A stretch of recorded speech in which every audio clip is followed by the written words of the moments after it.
Welcome to the next chapter of As the Story Grows. I'm Brian Patton. This week, we welcome Ollie Duncanson and Mikey Page from The City Is Ours to the podcast. City's new record, Coma, comes out this Friday, October 22nd on Rising Empire Records.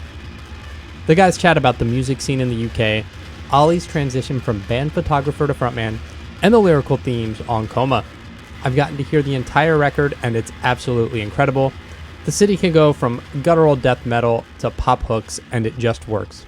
Another album of the year contender in my books. So enjoy the song clips and enjoy getting to know Ollie and Mikey from The City Is Ours.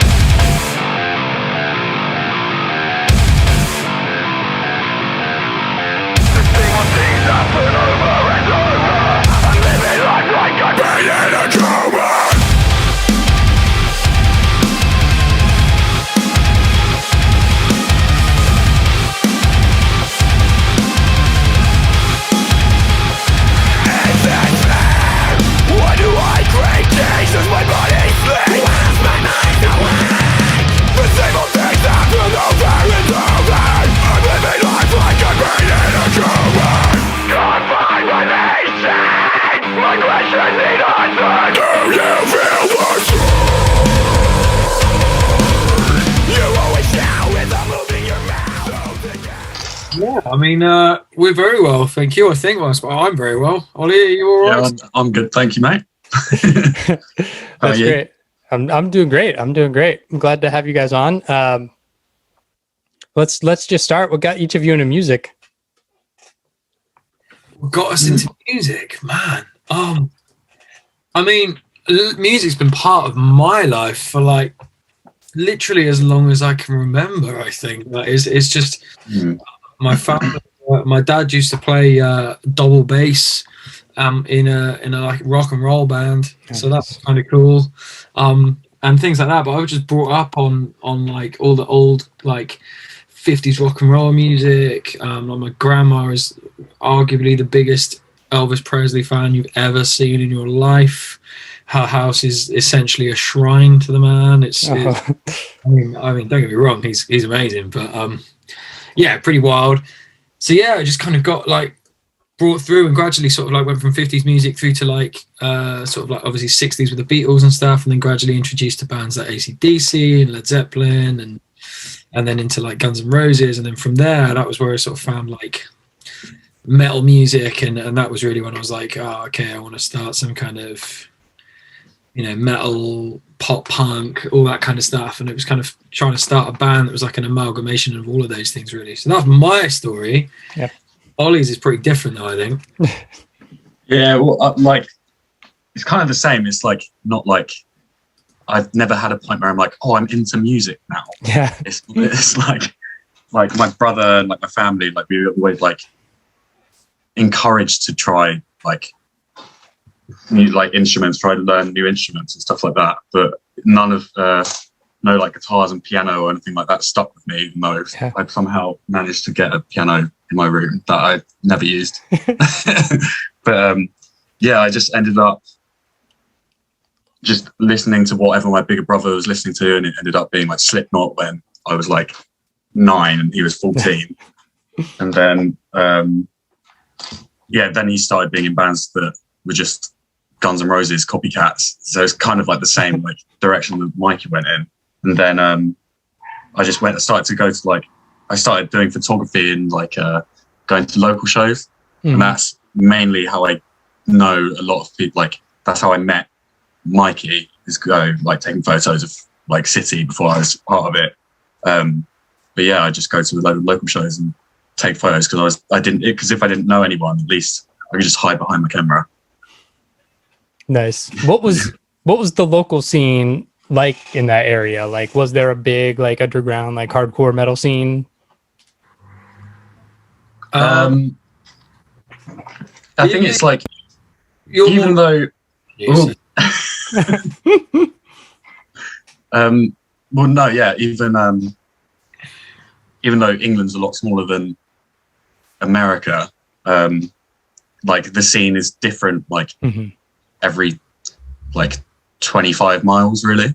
Oh yeah. So like yeah, so if you're like near where I live, like say the show's like 10 miles from where I live, it could be a crap show, but then go an extra 10 miles, then you're in the centre of London. So yeah, so a lot of the shows I used to go to I'd have to get a train for like an hour to London, because otherwise I'd just be like in a rundown pub to a band that are playing to like 2 people, which is still like I'd still go to, but obviously the more energetic, like crowded shows is obviously better in a major city in the UK. I'm pretty sure that's the same for anyone in the UK that doesn't live it's so weird. Like, obviously we spent time. Ollie hasn't even actually played a show yet, have you? So like, it's been to more shows than probably anyone ever working as a photographer, but he's never actually played a show. But like for me, we played like in the local area and stuff, and it was always kind of, you know, cool, but it's a slog, it's a grind. You know? But then when we first started touring the UK, that was the one thing I really noticed, is it was like, you know, we'd gone from playing shows in like our local pub or our local venue or whatever. And then you start going around the country, and for such a small country, like every city is completely different. Like the north of England, so like Leeds and Sheffield and places like that. The first time we went to cities like that, it was absolutely blew my mind, because just the way that it was crazy. So it's been pretty cool, like over the years, like, as we've gradually kind of progressed as a band and stuff. And I'm sure I speak for a lot of bands in like here when I say that, is like it's been wild, because you sort of like get little pockets of people that will sort of get behind you. And we had points in time where we would go to some cities and be like, this is, you know, sold out venue or something, and then the next night you'd go somewhere else that wasn't quite so good, and it would be like, it's drastically different. I mean, we're fortunate that now it seems to have kind of leveled out a little bit, but at the time it was so surreal, because it was like, how can such a small country be so drastically diverse in such a small place? So it's cool. But yeah, I mean, the UK scene is pretty good, like in general. I think like it's tough, it's a grind, but I'm sure it's a grind for everyone, isn't it? You have that sort of point where it will just kind of explodes, but until then it's like, you know, selling tickets to your mates and your cat and anyone at home, and just doing your best to try and get a few people in the venue and trying to grow from there. So we move. Yeah. And I imagine like with the advent of the internet, things are a little easier to organize, and people have discovery. I remember like being in high school, really pre the explosion of social media, and just being like, there's nobody I know in my high school that listens to metal, but I know people at these shows over here, and I can drive there. Those are my metal friends or whatever, right? It's definitely changed the game. Certainly for us, like it was a game changer back in the early days, because it really was just trying to do things on the local scene and dealing with people in the local area, and then gradually breaking into London, because that's pretty much like, we live just outside London, so breaking into London was tough. But then with social media becoming a thing, it's all of a sudden we were able to get out and play. You know, we went to Scotland for the first time, not that far away in the grand scheme of things, but it's a long way to go when you've never been there before. So it's like, wow, going there and playing in Wales and Leeds and Sheffield and Manchester and, you know, Glasgow, Newcastle, like all these places. You're like, wow, all with social media. Like, so yeah, it was pretty cool.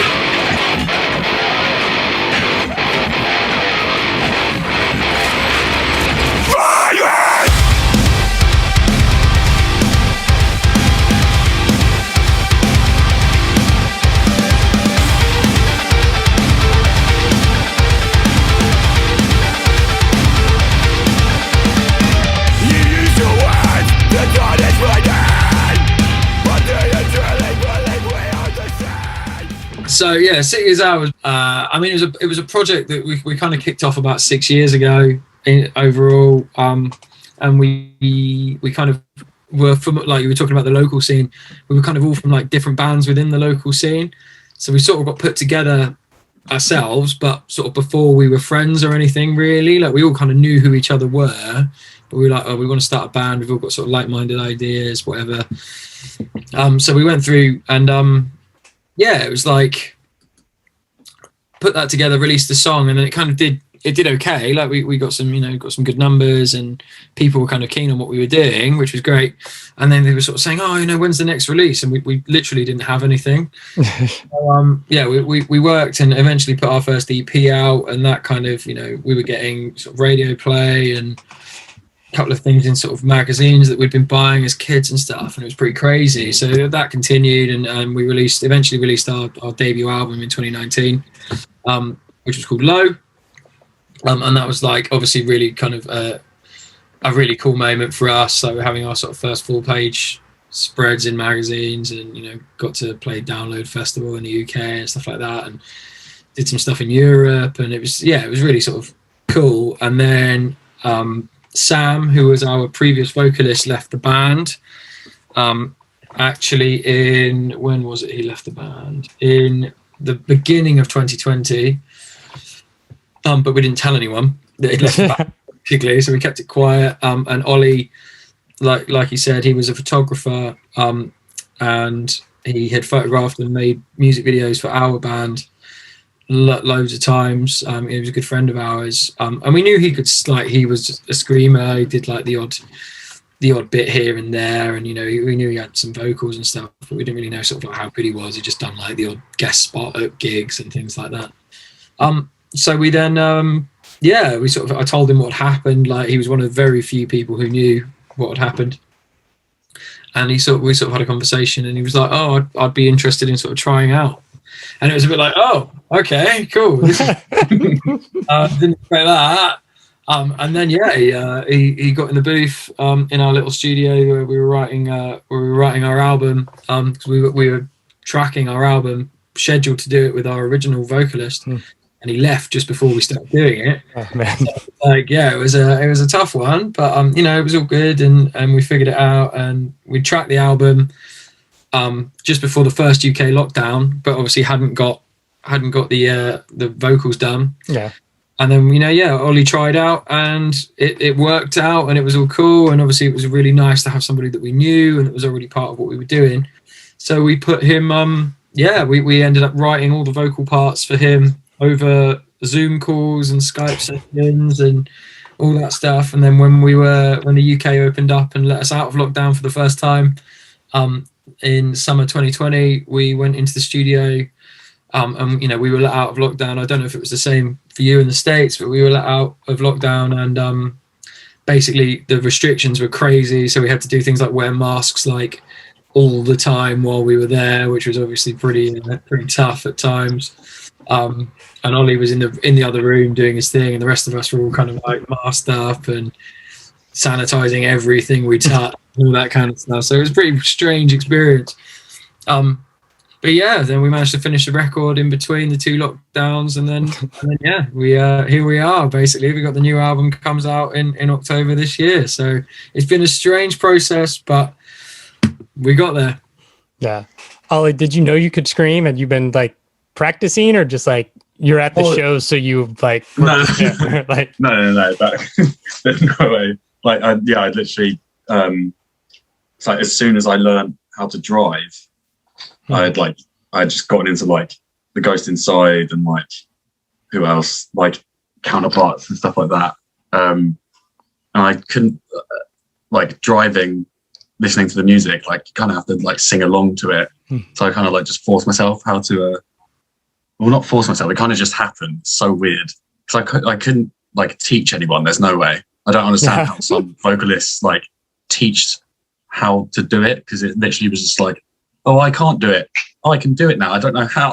I don't know how to do it.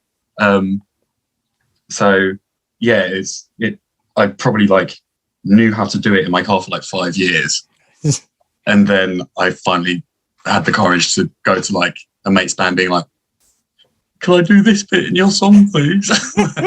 And then I just did that a few times, and then heard about Sam leaving. I was like, "Oh, fuck it, let's just go for it." That's awesome. And now here we are. Yeah. In the dream. That's rad. How'd you guys get hooked up with the Rising Empire? That was a cool cool thing, because basically we started pitching out the album to a few labels and stuff, and just sort of testing the water before Sam had left the band. So we'd sent a couple of demos out for the new record, and obviously they'd seen what we'd done with the debut album and stuff, and there was a few conversations going on with different people. Rising Empire showed an interest, and then Sam left the band. Mm-hmm. So we were like, oh no, like this is it. And it was all a bit weird, and we kind of thought that, oh, maybe that was going to be the end of that. And then we sent them some more stuff, and they were like, no, it's cool, like we still want to like discuss this. And we were like, oh, okay. But we didn't actually have a screamer at the time. Like, this is like, always like, we know what we want to do. And they were like, yeah, look, we trust you, like the songs are really cool. It's just, let's see what happens. So we eventually went and did it. And it was it ended up being like a 9-month process in the end, really. So it was a long time, because they were kind of involved sort of all the way through.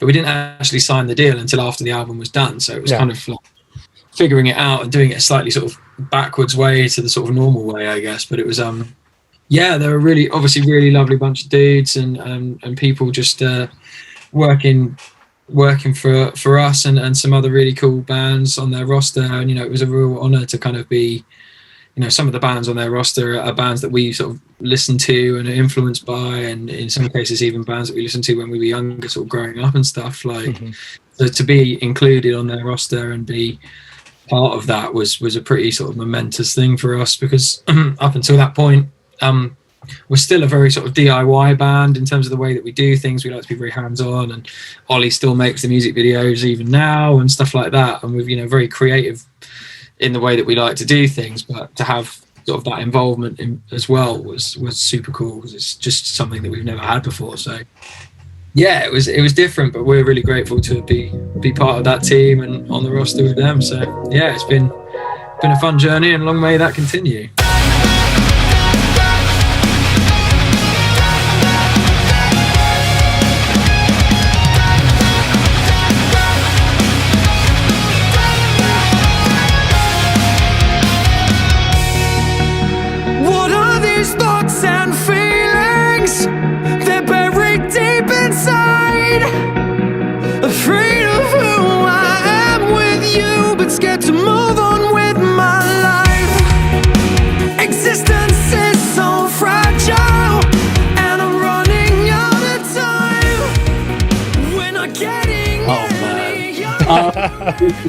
Every time I tell this story, it's so embarrassing.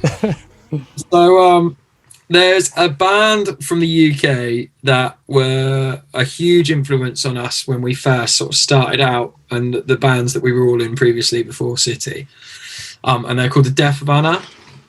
So Death Banner, wicked band, and they've changed their style like loads of times, and kind of the way that they, no one really sticks to genres anymore, not like the old days. So they've done all sorts of different things, but they had their first record, or first full-length record, was called Meet Me Halfway at Least, and the first track on that album was called This Town Is Ours. And we were like, oh, as a working title, we named the band The City Is Ours, because we thought, oh, that's edgy, and we thought, yeah, we'll just think of something better and change it. And then 6 years later or 5 years later or whatever it is, we're still here with the same name. So yeah, I'd like to tell you that there was some kind of deep and meaningful, it was just as a rework of a song that we liked on an album that we liked, that was never meant to stick, but eventually did, and now here we are. So bit of a running joke, but there you go, that's the honest truth. I wish it was a much more exciting story, but unfortunately it really isn't. It's great. Your sophomore album, Coma, is out in October. Where did the title for that record come from, Coma? Essentially, the album is written. It's quite a personal journey for me, particularly. Obviously, with Sam leaving the band mid-process, it's not about that, but obviously that just made it even more difficult with the way that we were trying to write it. And Jamie, who's the bass player in our band, and myself basically sat down. I was going through some pretty heavy stuff in my personal life at the time, and I sort of was writing songs about how I felt. And then we've always sort of historically done that, is that like we want to write songs that people can relate to in their own way, but are obviously true and like meaningful and sort of mean something to us. We're not very good at just kind of going, write a song about carrots or whatever it is, it's like we just can't do do that. It has to be kind of sort of from the heart, really. That's the way that it works for us the best. And when we were writing the songs, it was kind of like this idea almost of, I was looking at myself and how I felt, but analyzing my own situation as if it was like, it's almost like an out of body experience, and sort of trying to imagine what it was like to do that, and thinking about the feelings and trying to sort of disconnect myself from them almost, so that it was like I was writing for somebody else.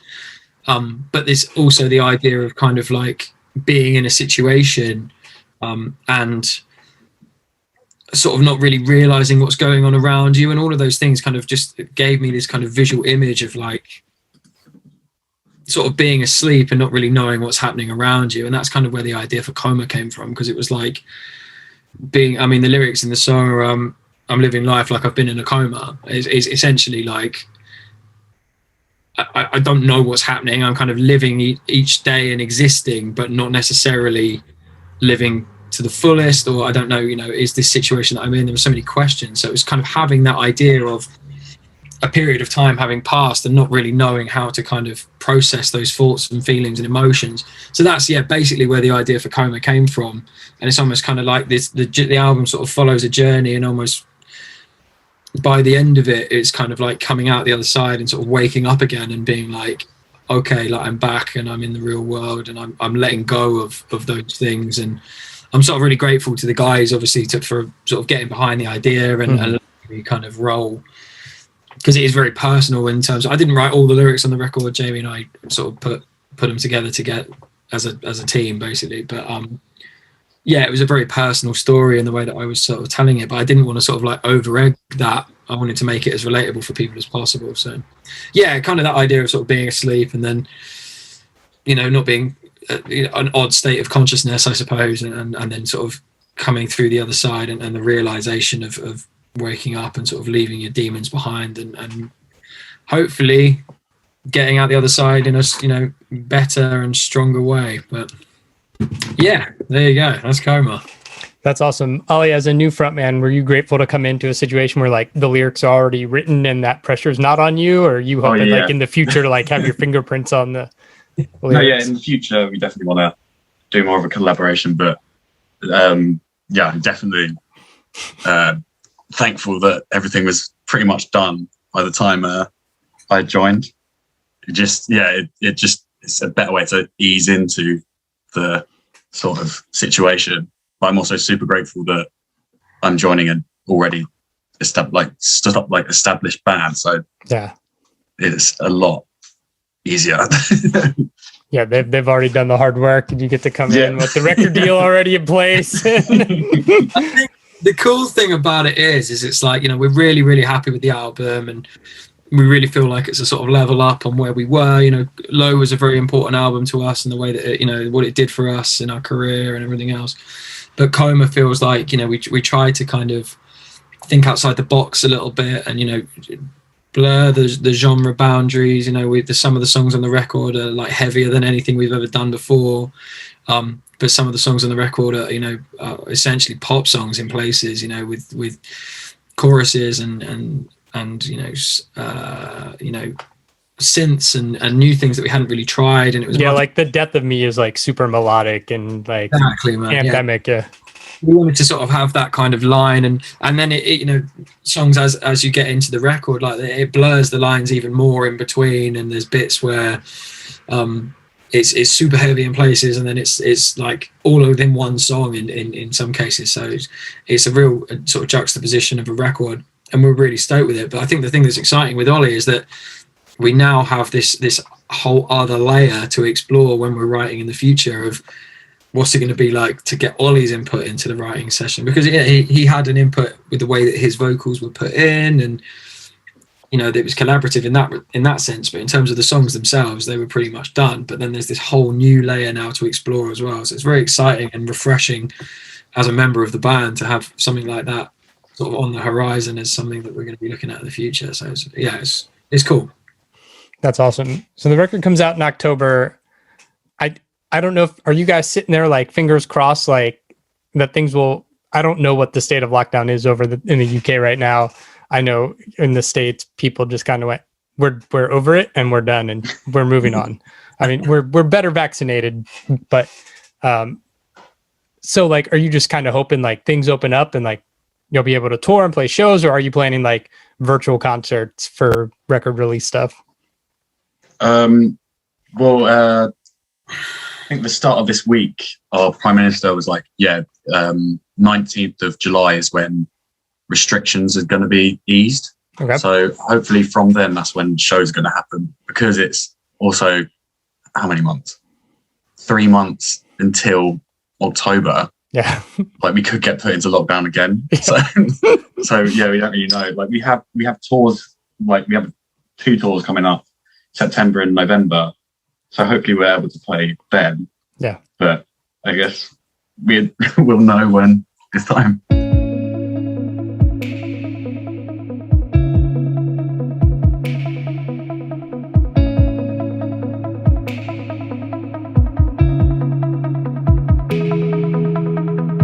Used to want the same things, used to speak our minds, but out of the blue, chase your point of view.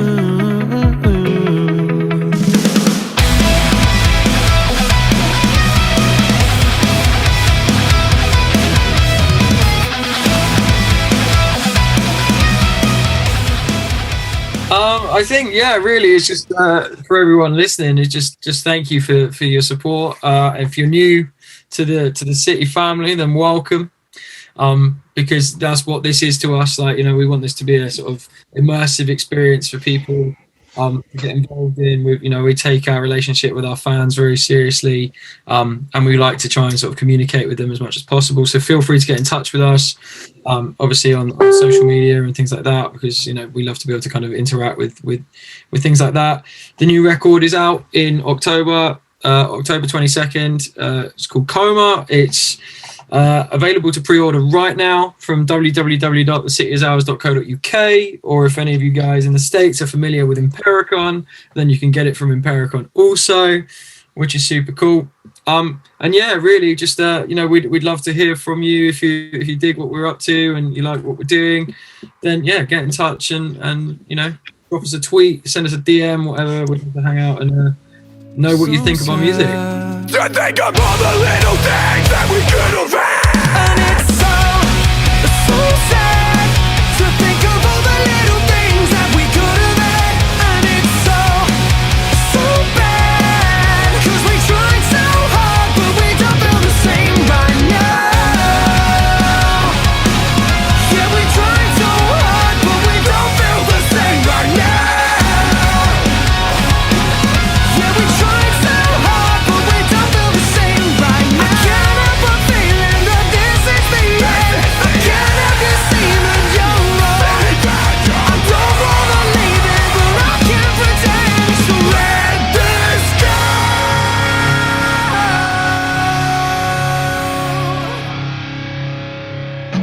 Thanks for listening to As the Story Grows. Our intro music was written and composed by Jeremy Hunt. The As the Story Grows theme is by Bob Nana. If you like what you hear, subscribe wherever you get your podcasts and give us a rating and review. If you'd like to support the show financially, you can join us at patreon.com/asthestorygrows. Be a part of our community and join the ongoing conversation over on Discord. If you enjoy this episode, share it on social media with your friends. Much appreciated, and thanks for listening. I never felt so young and alive as when I'm diving into a tune. And now I'm learning as I listen along, and the wheels are turning, and I started a song. One good word and I'm gone. Oh, as the story grows, more I want to know, more I want to show you as the story grows.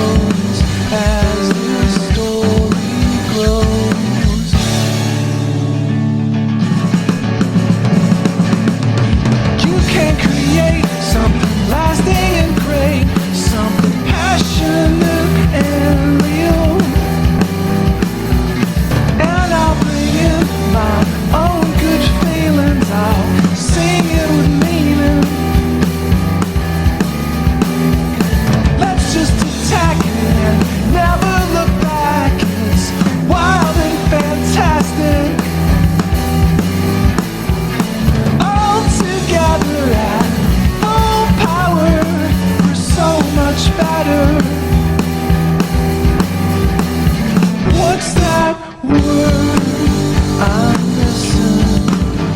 If you